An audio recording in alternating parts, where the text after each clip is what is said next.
사도행전 12장에 보면 예루살렘 교회의 지도자였던 베드로가 감옥에 갇힌 이야기가 나옵니다. 당시 유대를 다스리던 헤롯 왕, 더 정확하게 말하면 예수님이 태어날 때 유대를 다스렸던 왕이 헤롯 대왕이죠. 헤롯 대왕.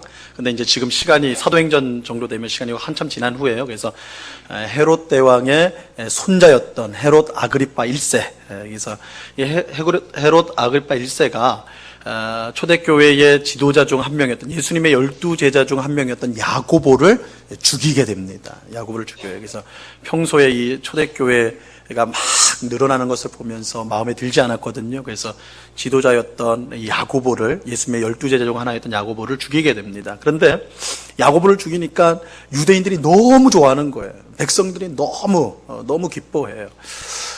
과거에도 그렇고 현재도 그렇고 옳고 그름보다는 백성들의 인기에 영합하는 것이 보통의 이제 정치인들이죠. 이 헤롯이 딱 그런 정치인이었습니다. 유대인들이 너무 좋아하는 거 보고 용기를 내 가지고 이러면 이참에 초대교회를 뿌리 뽑아야 되겠다. 그래서 초대교회의 가장 중요한 지도자라 할 수 있는 베드로를 체포하게 됩니다. 이 베드로를 이제 이참에 죽여버려 가지고 초대교회를 박멸하려고 생각을 한 거예요. 그래서 이제 체포해가지고 잡아왔는데, 근데 그때가 마침 6월절 명절이었습니다. 명절은 굉장히 예민한 때예요. 그래서 명절 때 죽여서는 안 되니까 명절이 끝나면 죽여야 되겠다. 그래서 이제 감옥에 집어넣었습니다. 이 베드로는 이제 감옥에 들어가가지고 이제 죽을 날을 하루하루 기다리고 있었죠. 초대교회에 비상이 걸렸어요. 교회의 기둥과 같은 지도자였던 야고보가 순교를 당했고, 이제 베드로도 지금 감옥에 갇혀 있는데 명절이 끝나면 죽게 되었거든요. 죽을 위기에 처하게 된 거예요. 이런 상황에서 예루살렘 교회 성도들이 무엇을 해야 되나, 그죠? 무엇을 해야 되나. 근데 참 위기는 왔는데 무엇을 할 수 있는 건 없어요. 그들에게 힘이 없었습니다.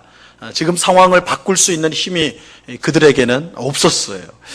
하지만 우리 성도에게는 세상 사람들이 가지지 못한 가장 위대한 힘의 원천이 있죠. 바로 기도입니다. 그죠? 기도예요. 그래서 초대교회 성도들이 모여서 기도하기 시작했습니다. 기도하기 시작했어요. 뭐라고 기도했겠어요? 살려달라고 기도했겠죠. 그죠? 감옥에 갇힌 베드로를 살려주십시오. 만약에 우리처럼 현수막을 만들 수 있다면, 우리 현수막 지금 붙어 있는 것처럼 현수막을 만들 수 있다면 분명히 사도 바울의 석방을 위한 기도회 그래가지고 탁 붙여놓고는 열심히 기도했을 거라고요. 열심히 기도했어요. 만약 베드로가 정말 순교를 하게 된다면 그것은 초대교회에 있어서는 굉장한 타격이 될 것이 분명했습니다. 그런데 이제 기도회를 한참 하는 중에 정말 뜨겁게 기도했겠죠. 살려달라고 막 하는 중에 밖에서 문을 두드리는 소리가 들리는 거예요. 초대교회 당시는 우리처럼 예배당을 갖고 있지 않고 집에서 예배를 드렸거든요. 그런데 이제 큰 집에서 수십 명, 많게는 100여 명 들어가는 큰 집에서 예배를 드렸는데, 이때도 이제 집에서 예배를 드리는 중이었어요.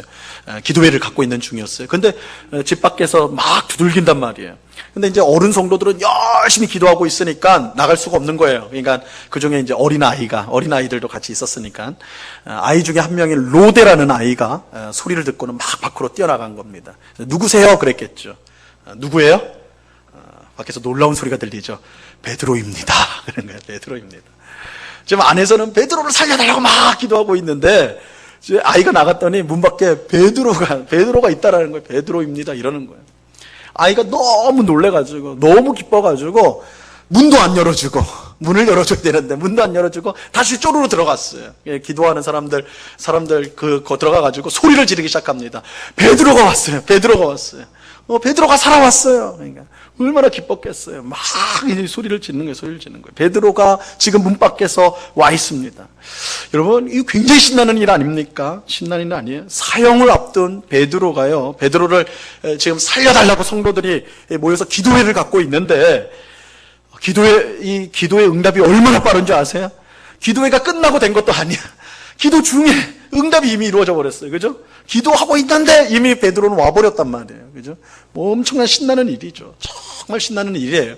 아마도 우리가 생각할 때는 이 로데의 말을 듣고는 그 기도하고 한 사람들이 아멘, 할렐루야, 하나님이 우리를 위해 큰일을 하셨다, 난리가 났을 거라고 그렇게 기대를 할 수 있는데, 이런 기대는 보기 좋게 빗나가죠. 사도행전 12장 15절입니다. 사도행전 12장 15절. 한번 같이 한번 읽어볼까요? 시작. 그들이 말하되 내가 미쳤다 하나 여자아이는 힘써 말하되 참말이라 하니 그들이 말하되 그러면 그의 천사라 하더라. 베드로가 문 앞에 있어요 이렇게 외쳤더니 뭐라고 그래요? 어른들이 내가 미쳤다. 내가 미쳤다. 아니 지금 베드로는 감옥에 갇혀가지고 지금 고생하고 있는데 어떻게 문 앞에 있냔 말이야. 네가 미친 거다. 네가 미친 거다. 그렇게. 그러니까 아이가 정색을 하는 거예요. 아이는 직접 들었거든요. 베드로의 음성을. 그러니까 아니라고. 베드로가 왔다고. 지금 문 앞에 있다고. 그러니까 또 아이가 이렇게 정색하고 말하면 어른이 또 이겨먹기가 그러잖아요. 그러니까 뭐라고 그럽니까? 야, 그러면 네가 베드로의 유령을 본 거야. 유령이래. 천사를 본 거야. 베드로의 천사를 본 거야. 이렇게 말을 해요. 로데는, 그러니까 이 아이는 죽어도 베드로가 왔다 그러고 어른들은 뭐라고 그래요? 죽어도 베드로는 아니라는 거예요. 근데 여러분, 지금 성도들이 여기서 무엇을 기도하고 있었습니까? 뭘 기도하고 있었어요, 이 사람들이? 베드로의 석방을 위해서 기도하고 있었던 거 아니에요? 그죠? 베드로의 석방을 위해서 기도를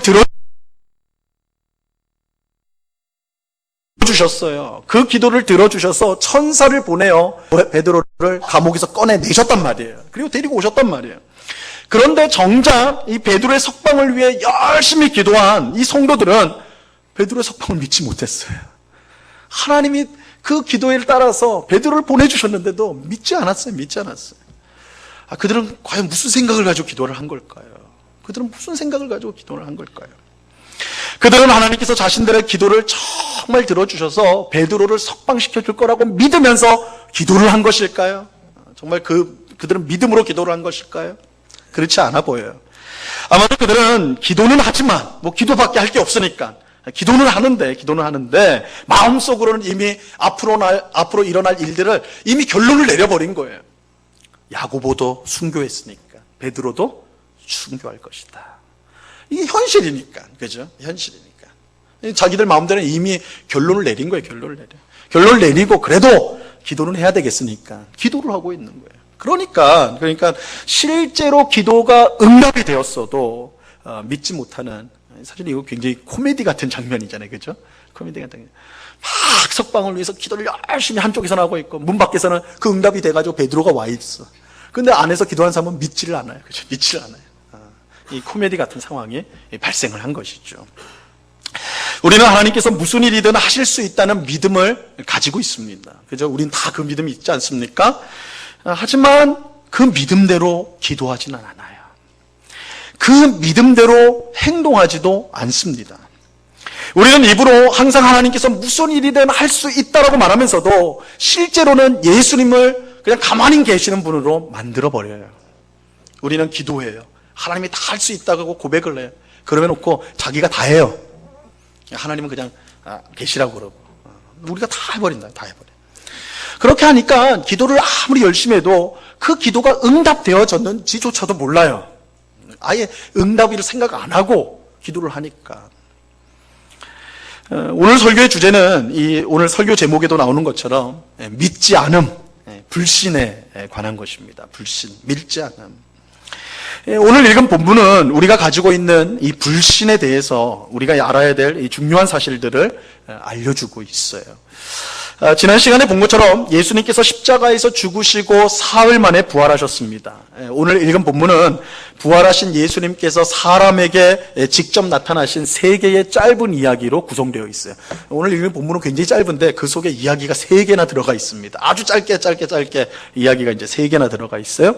예수님 먼저 막달라 마리아에게 부활하신 예수님이 나타난 이야기가 첫 번째 이야기고, 그 다음 얘기는 예수님을 따르던 사람 두 사람이 길을 가던 중에 부활하신 예수님을 만난 이야기, 이게 두 번째 이야기고, 마지막 세 번째 이야기는 제자들 11명의 제자들, 가룟 유다는 이제 없으니까 11명의 제자들 앞에 나타난 이야기, 부활하신 예수님이 나타나신 이야기, 이 세 이야기가 연속되어지고 있어요.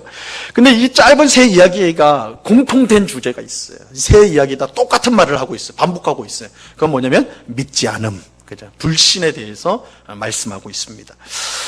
예수님께서 먼저 막달라 마리아에게 나타나셨어요. 이 막달라 마리아는 부활하신 예수님을 보고는요, 너무 기뻐했어요. 이거 마치 이 로데라는 아이가 베드로의 음성을, 문 밖에서 음성을 듣고 기뻐하였던 것처럼 이 막달라 마리아도 너무 기뻤어요. 부활하신 예수님 만나서. 그래서 제일 먼저 어디로 갑니까? 제자들에게 달려가는 거예요. 막 울고 막 슬퍼하는 제자들에게 가가지고 이 기쁜 소식을 전해야 되겠다. 그래서 막 달려가서 전한단 말이에요. 전했어요. 근데 제자들의 반응이 어땠습니까? 굉장히 냉담하였어요. 11절 말씀 보세요. 오늘 본문 11절. 같이 읽습니다. 시작. 그들은 예수께서 살아나셨다는 것과 마리아에게 보이셨다는 것을 듣고도 믿지 아니하니라. 똑같죠, 반응이? 로데가 베드로가 왔습니다. 그러니까 사람들이 뭐라고 그랬어요? 미쳤다. 예수님의 제자들이 미쳤다. 어떻게 죽은 자가 살아날 수 있느냐.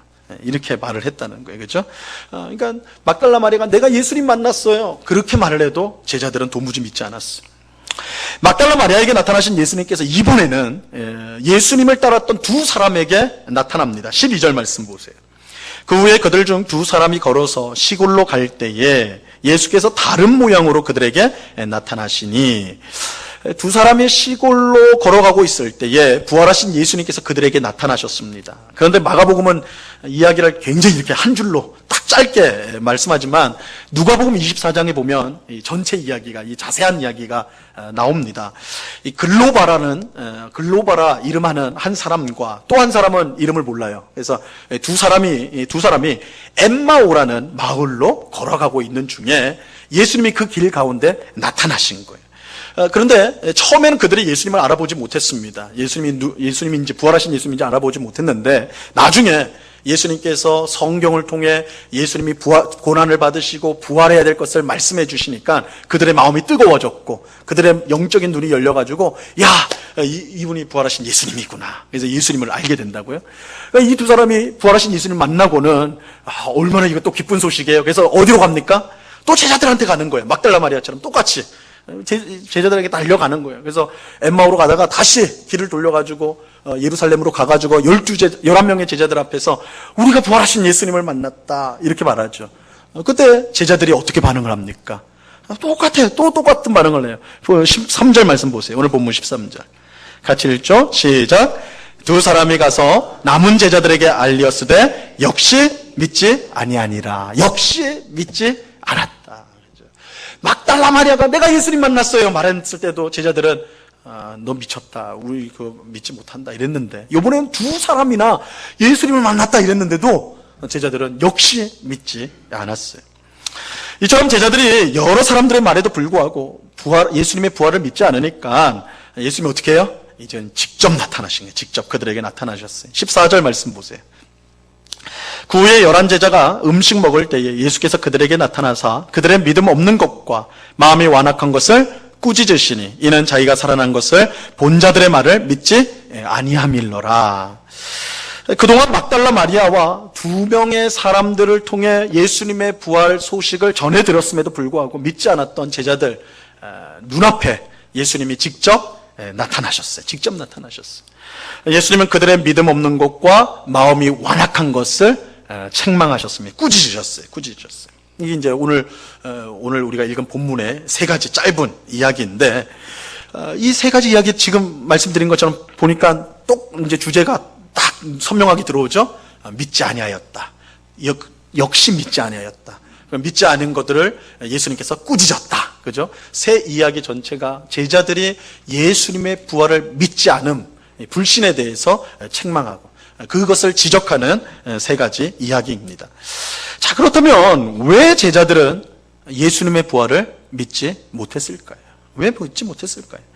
여러 사람들이 부활하신 예수님을 만났다고 확실히 말해서 주었음에도 불구하고 사실은 예수님이요, 십자가에 죽기 전에 몇 번이고 제자들에게 내가 죽은 후에 사흘 만에 살아난다, 부활할 것을 말씀하셨다고. 이게 전혀 모르는 일이 일어난 게 아니에요. 이미 예수님이 부활하겠다고 말씀을 하셨어요. 이미 말씀하셨고, 그 이후에 실제로 예수님이 부활했다는 것을, 부활하신 예수님을 만났다는 사람들이 등장을 한 거예요. 그들이 와가지고 예수님 부활했다라고 몇 번을 말했어요. 그럼에도 불구하고 그들은 믿지 않았어요. 그 말을 다 무시해버렸단 말이에요.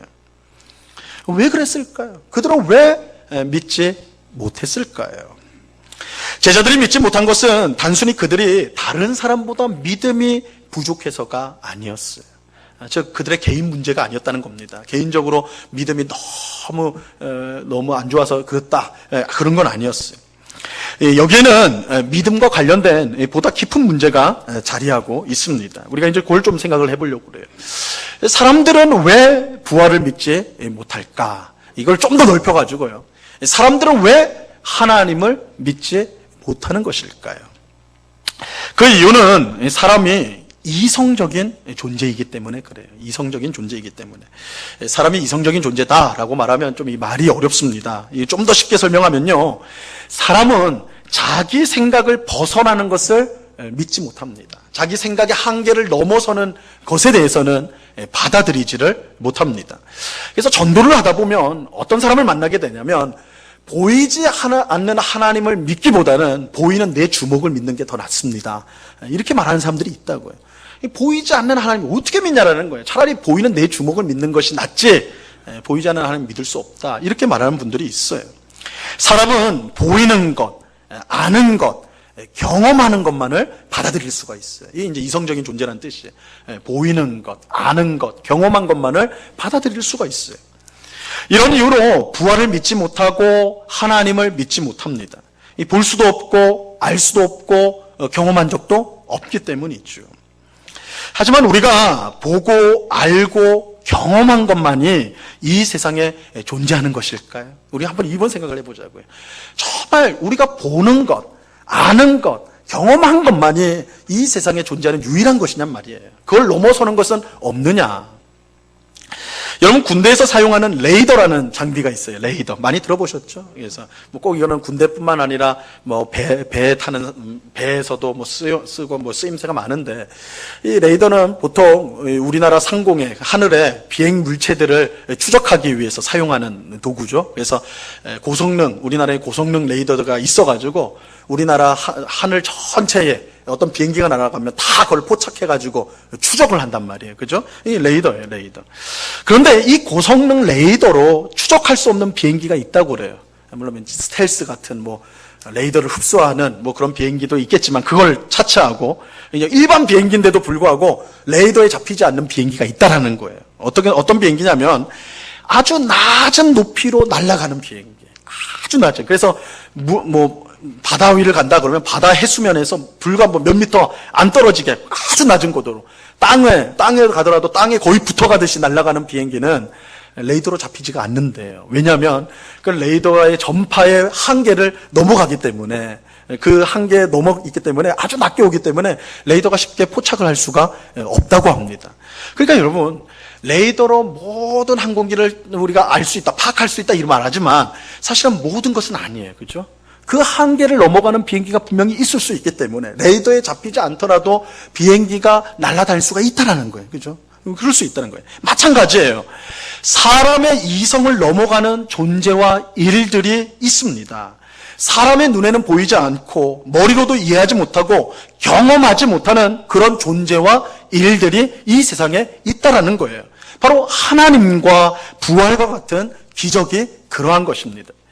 이것은 사람의 이성이라는 레이더에 잡히지가 않나요?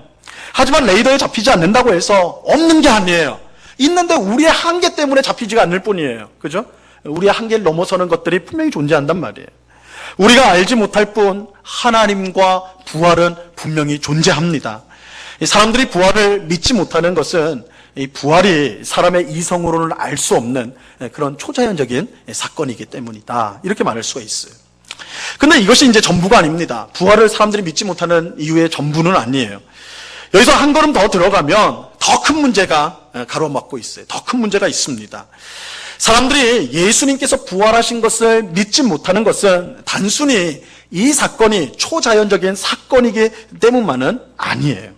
더 심각한 문제가 있어요. 오늘 본문 12절 하반절에 보면요. 뭐라고 말씀하냐면 예수께서 다른 모양으로 그들에게 나타나시니 이렇게 말씀을 하고 있습니다. 이 말씀만 놓고 보면 부활하신 예수님께서 두 사람에게 엠마오로 가는 두 사람에게 나타나실 때 이전과는 전혀 다른 모습으로 나타났다 이렇게 이제 생각하기가 쉬운데 실상은 그렇지 않아요. 이 이야기와 똑같은 이야기를 전하는 누가복음에 보면 이게 무슨 뜻인지가 분명히 나옵니다. 누가복음 24장 15절과 16절 말씀을 보시기 바랍니다. 그들이 서로 이야기하며 문의할 때에 예수께서 가까이 이르러 그들과 동행하시나 그들의 눈이 가리워져서 그인 줄을 알아보지 못하거늘 이렇게 말씀합니다. 여러분, 엠마오로 가던 두 사람이 왜 예수님 못 알아봤죠? 예수님이 와가지고 같이 이야기도 나누고 같이 있었는데 왜 못 알아봤죠? 그들의 눈이 가려져 있어서. 그죠? 그들의 눈이 가려져서 못 봤다는 거예요. 근데 여기서 이 그들의 눈이 가려졌다는 것은요, 누군가가 그들의 눈을 가렸다는 뜻이에요. 그러니까 그들이 눈을 감았다는 게 아니라 누군가가 그들의 눈을 가렸다라는 거예요. 누가 가렸을까요? 하나님이 가렸어요. 하나님이 가렸어요. 그럼 어떻게 할 수 있느냐? 그들이 예수님을 알아본 것을 통해서 알 수가 있어요. 24장 31절 말씀에 보면, 누가복음 24장 31절 같이 한번 읽어볼까요? 시작. 그들의 눈이 밝아져 그인 줄 알아보더니 예수는 그들에게 보이지 아니하시는지라. 두 사람이, 엠마로 가던 두 사람이 예수님을 드디어 알아봤어요. 어떻게 해서요? 그들의 눈이 밝아져가지고. 여기서 이 말도 마찬가지예요. 그들이 스스로 눈을 떴다는 뜻이 아니에요. 누군가가 그들의 눈을 열어줬다라는 거예요. 누가 열어줬을까요? 하나님이 열어주셨어요. 하나님이 열어주셨어요. 그러니까 하나님께서는 두 사람의 눈을 가리어서 부활하신 예수님을 모르도록 하셨고, 또한 시간이 흘러서 하나님께서 두 사람의 눈을 열어서 예수님을 보게 하셨어요. 부활하신 예수님을 보게 하셨단 말이에요. 그러면 이게 무슨 뜻일까요? 부활하신 예수님을 알아보는 것은 단순히 사람의 눈만으로는 불가능한 일이라는 뜻이에요. 그러니까 사람이 가지고 있는 그냥 그 눈으로는 부활하신 예수님을 알아볼 수가 없다는 것입니다. 부활하신 예수님을 보기 위해서는 반드시 누군가의 도움이 필요해요. 누구의 도움이요? 하나님의 도움이 필요한 거예요. 하나님의 도움이 필요해요.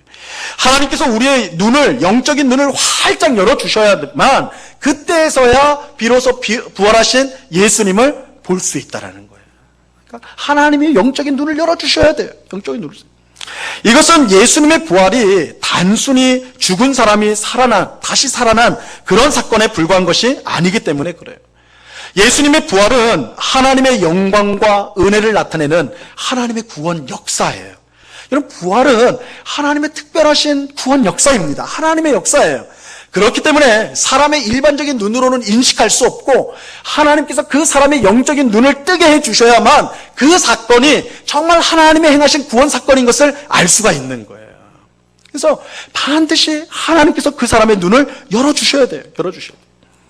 이런 비슷한 이야기를 사도 바울이 예수님의 십자가 사건과 관련해서 말씀을 하십니다. 고린도전서 1장 18절 말씀인데요. 이 말씀 우리 한번 같이 읽어봅니다. 시작. 십자가의 도가 멸망하는 자들에게는 미련한 것이요 구원을 받는 우리에게는 하나님의 능력이라. 예수님의 십자가 사건은 하나님을 모르는 이 세상 사람들에게는요, 한 죄인이 아주 비참한 죽음을 당했다, 그 이상도 그 이하도 아닙니다. 그죠? 세상 사람들에게는 예수님의 십자가 죽음이란 그냥 한 죄인의 죽음이에요. 비참한 죽음이에요. 그거밖에 안 된단 말이에요. 근데 그러한 세상 사람들에게 예수님의 십자가 죽음으로 우리의 죄가 사함을 받고 우리가 구원을 받았습니다 라고 말을 한다면 세상 사람들이 뭐라고 말합니까? 그렇게 말하는 우리들을 덜 떨어진 사람이나 미친 사람 취급한다고요. 왜요? 세상 사람들의 눈에는 십자가가 오직 한 죄인의 비참한 죽음으로밖에 보이지 않기 때문에 그 이상도 그 이하도 아니에요.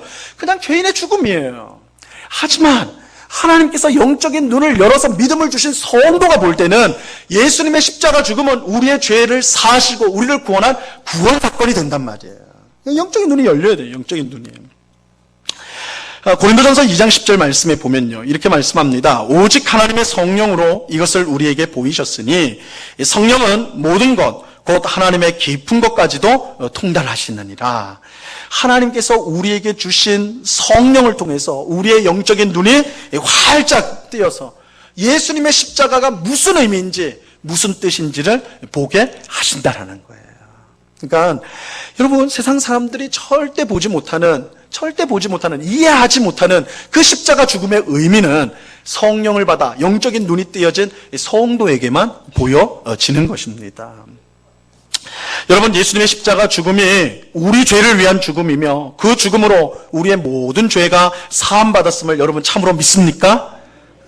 참으로 믿으신다면 여러분 안에 성령이 계신 것이 분명한 거예요. 왜요? 성령이 아니고는 알 수가 없으니까. 성령이 우리의 영적인 눈을 떠서 알게 해주시지 않고 보게 하지 않고 경험하지 않고는 그것을 도무지 알 수가 없기 때문입니다. 이게 부활도 마찬가지라는 거예요. 부활도 마찬가지예요. 예수님이 부활하셨다는 것을 믿는 것은 그저 눈이 있다고 돼서 될 것이 아니라는 거예요.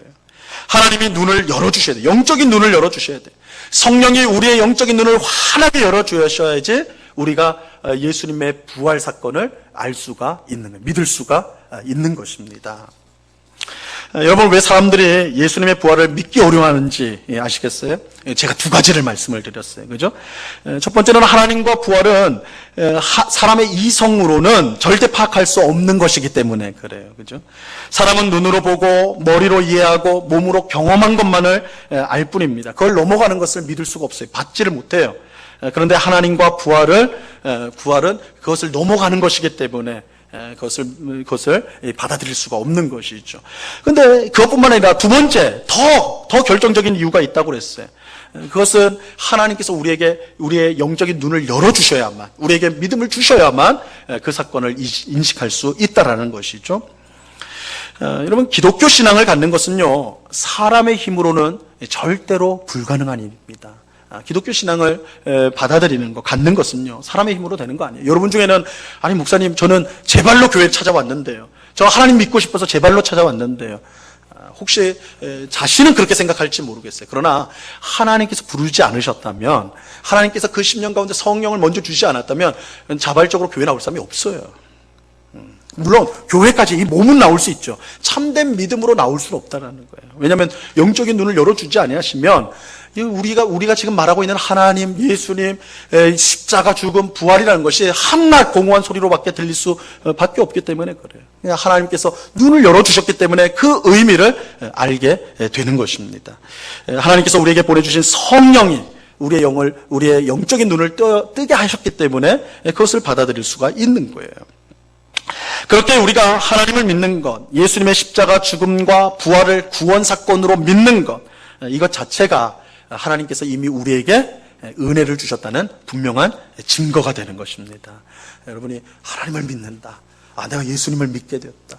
또한 예수님의 십자가 때문에 내 죄가 사함을 받았다. 예수님의 부활 때문에 나도 죽음을 이기는 자가 되었다. 라는 것을 믿는 그 자체가 이미 하나님의 은혜를 받았다는 증거가 된다라는 거예요. 그런데 우리는 여기서 이제 의문을 갖게 돼요. 의문을 갖게 됩니다. 제자들의 믿음과 관련된 의문인데요. 제자들이 예수님의 부활을 믿지 못한 것도 앞서 말한 이 두 가지 이유 때문인가? 근데 보면 제자들은 이 두 가지 이유 때문에 믿지 않은 것이 아니라는 것을 우리가 생각할 수밖에 없어요. 그렇죠? 예수님의 제자들이 믿지 못한 것이 초자연적인 이성을 넘어가는 것을 못 받아들였기 때문인가? 사실은 그렇지 않아요. 여러분, 제자들은 예수님의 부르심을 받아서 예수님과 3년간을 동고동락했던 사람들입니다. 그들은 예수님이 행하신 모든 기적을 날마다 봤던 사람들이에요. 심지어 예수님의 제자들은 자신의 손으로 그런 기적을 일으킨 사람들이기도 합니다. 왜냐하면 예수님께서 제자들을 둘씩 짝지어가지고 전도여행을 보내셨잖아요. 전도여행을 가서 무슨 일을 했습니까? 귀신을 쫓아내고 병든 자를 고치는, 그러니까 예수님이 하셨던 그 일을 제자들도 똑같이 했어요. 그러니까 그들에게 이 초자연적인 일, 기적이라는 것은 받아들이지 못할 그런 것이 전혀 아닙니다. 그죠? 그럼 얼마든지 받아들일 수 있는 거랍니다. 그렇다면 두 번째, 그럼 그들의 영적인 눈이 감겨져 있어서 그랬는가? 영적인 눈이 가려져 있어서 부활을 믿지 못했는가? 아니, 그것도 아니에요. 왜냐하면 그들은 이미 예수님이 누구신지를 분명히 알고 있었기 때문에 그래요. 예수님께서 가이사랴 빌립보로 가는 길에 제자들에게 너희는 나를 누구라 하느냐 물으실 때에 베드로가 뭐라고 대답하죠? 주는 그리스도시요 하나님의 아들입니다. 예수님이 그걸 듣고 너무 기뻐가지고 뭐라고 말씀하세요? 이것을 알게 한 사람은 너희가 아니라, 혈육이 아니라 누가 알게 했다고요? 하나님, 아버지 하나님이 알게 했다. 이러잖아요. 그죠? 그러니까 이미 이들은 영적인 눈이 열렸어요. 영적인 눈이 열렸단 말이에요. 하나님께서 이미 베드로를 비롯한 제자들의 영적인 눈을 열어주셔서 예수님이 누군지를 분명히 알게 하셨어요. 자, 그렇다면 제자들은 왜 예수님의 부활을 끝까지 믿지 못하였는가? 오늘 본문 14절을 다시 한번 보세요. 14절을 우리 한번 다 같이 한번 읽어봅니다. 시작. 그 후에 11제자가 음식 먹을 때에 예수께서 그들에게 나타나사 그들의 믿음 없는 것과 마음이 완악한 것을 꾸짖으시니 이는 자기가 살아난 것을 본 자들의 말을 믿지 아니함일러라. 예수님이 제자들 앞에 직접 나타나셨어요. 그리고 제일 먼저 한 게 뭐예요? 뭐 하셨어요? 야단치셨어요. 그죠? 꾸짖으셨단 말이에요. 무엇을 야단치셨습니까? 뭘 야단쳤어요? 그들의 믿음 없는 것과 마음이 완악한 것입니다. 여러분, 이 말씀을 우리가 좀 잘 이해를 해야 됩니다. 예수님이 제자들의 믿음 없음을 야단치셨다 라고 할 때에 이 믿음 없다라는 것은요, 세상 사람들처럼 정말 아예 믿음이 없다 그런 뜻이 아니에요. 이미 말씀드린 대로 하나님께서 그들의 영적인 눈을 열게 해주셔서 예수님이 누군지 알게 하셨단 말이에요. 그들에게 믿음이 있었습니다. 믿음이 있었어요. 그렇다면 여기서 믿음이 없다는 말은 무슨 뜻인가? 믿음이 없다는 말은 무슨 뜻인가? 믿음이 있긴 한데요. 하나님 주셨으니까 믿음이 있긴 한데 그 믿음이 현저히 부족하다라는 거예요. 현저히 부족하다. 왜 그럴까요? 그들의 마음이 완악했기 때문이에요. 여기서 이 완악하다는 말은 돌같이 단단하다는 거예요. 여러분, 그들의 마음이요, 제자들의 마음이 믿음은 있는데 돌같이 그 마음이 단단했어요. 마음이 단단하니까 어떻게 됩니까? 하나님이 말씀하셔도, 예수님이 말씀하셔도 그 말씀이 그 마음속에 들어오지를 못하는 거예요. 말씀이 그 안에 들어오지 못하니까 점점 더 마음이 강팍해지고 그 믿음이 점점 더 바닥이 나는 거예요. 말씀이 들어와야지, 하나님 앞에 기도해야지 그 믿음이 좀 더 성숙할 텐데, 성장할 텐데 마음이 단단하니까 그런 일들이 없는 거예요. 믿음이 점점 더 바닥을 치는 거예요. 여러분, 바로 이것이 예수님의 부활을 제자들이 믿지 못했던 이유예요. 사실 그들은 누구보다도 더 먼저 예수님의 부활을 믿어야 할 사람들이었습니다. 하지만 그들은 오히려 가장 끝에 믿게 되었어요. 예수님이 그들 눈앞에 비로 나타났을 때 비로소 그들은 예수님의 부활을 믿었단 말이에요. 왜 그랬는가? 여러분, 그들이 기적을 한 번도 체험하지 못했기 때문에 그런가요? 하나님께서 그들의 눈을 여전히 어둡게 가리고 있었기 때문에 그런가요? 아니죠. 여러분, 기적과 관련된 일이라면 제자들보다 나은 사람이 어디 있습니까? 그들의 눈이 열렸다는 것은 제자들보다 그것을 잘 체험한 사람이 어디 있냐고요. 그러니까 그들은 반드시 부활하신 예수님을 제일 먼저 알아봐야 될 그런 사람들이었어요. 그럼에도 불구하고 그들은 가장 더디게 믿었다. 왜요? 마음이 돌처럼 굳어가지고 그 믿음이 바닥이 났기 때문에 그래요. 나는 예수님의 제자다. 나는 예수님과 가장 가까이 있는 사람들이다. 이거 우리식으로 해볼까요?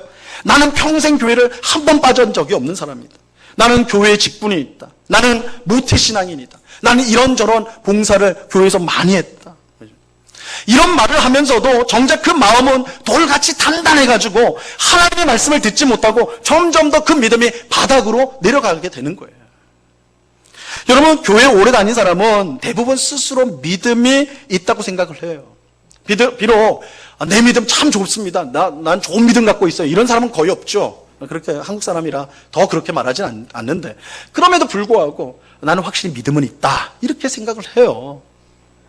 하지만 우리가 가진 믿음, 이 믿음이 가지고 있다는 건 알겠는데, 그러나 그 믿음은 역사하는 살아있는 믿음입니까? 아니면 베드로의 석방을 위해 기도했던 그 예루살렘 교회 성도들, 혹은 예수님의 부활을 끝까지 믿지 못했던 제자들과 같이 화석화되어져 버린, 기능을 하지 못하는 죽은 믿음은 아니냐는 거예요. 여러분, 믿음 갖고 있어요. 그래요. 그거 갖고 시비 걸려는 건 아니에요. 근데 여러분이 갖고 있는 믿음은 살아있는 믿음이냐는 거예요. 움직이는 믿음이냐는 거예요. 믿음은 분명히 있는데 그 믿음이 아무 일도 하지 못하는 그런 죽은 믿음은 아니냐는 것입니다. 야고보는 믿음이 있노라 하고 행함이 없으면 그거 죽은 믿음이다, 죽었다, 이렇게 말을 했어요. 예수님을 믿은 지 벌써 오랜 세월이 흘렀는데도 영적인 상태가 그저 변함없이 늘 그 자리, 늘 그 자리에 있다면 여러분 스스로 점검해 보셔야 돼요. 예수님을 아는 복된 믿음을 받았으면서도 여러분, 우리가 가진 믿음은 얼마나 복된 건데요. 여러분이 십자가를 믿는 것, 부활을 믿는 것, 그건 정말 복된 거예요. 하나님이 주지 않으면 받을 수가 없는 것이기 때문에. 근데 그 복된 믿음을 가지고는 그냥 내팽개치고 있지 않는가는 거예요. 제자들처럼. 그죠? 성령께서 우리의 눈을 활짝 열어가지고 성경의 말씀을 다 믿게 하셨는데도 불구하고 그 믿음을 가지고 살아가진 않아요. 그죠? 말씀을 듣지도 않고 그 말씀에 순종하지도 않고 그저 늘 같은 수준으로 그렇게 우리가 살아가고 있지 않는가.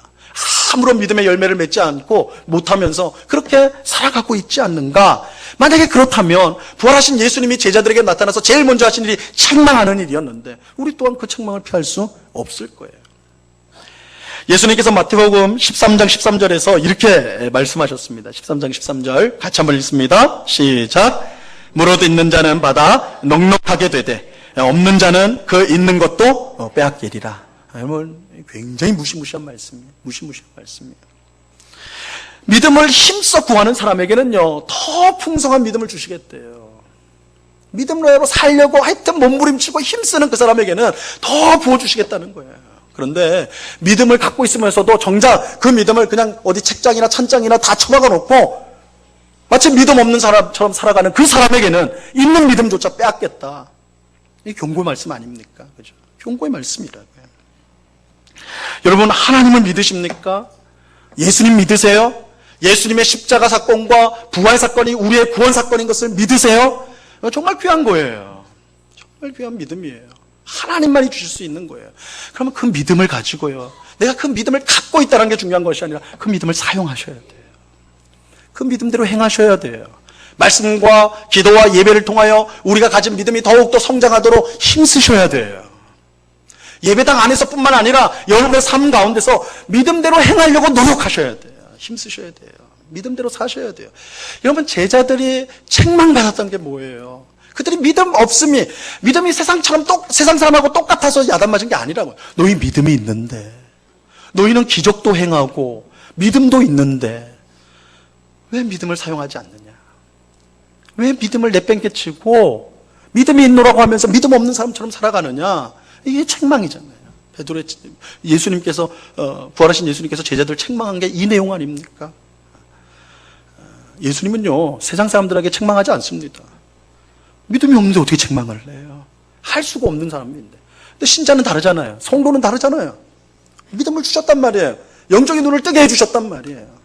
하나님이 살아계시는 걸 믿는단 말이에요. 하나님이 역사하신다는 걸 안단 말이에요.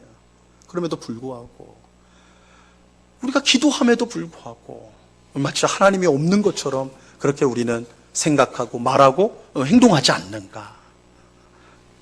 이 오늘 말씀은 그런 불신에 대해서 특별히 성도의 불신에 대해서 경고하고 또한 우리 자신을 돌아보도록 만들어 주시는 것입니다. 우리에게 귀한 믿음을 주셨습니다.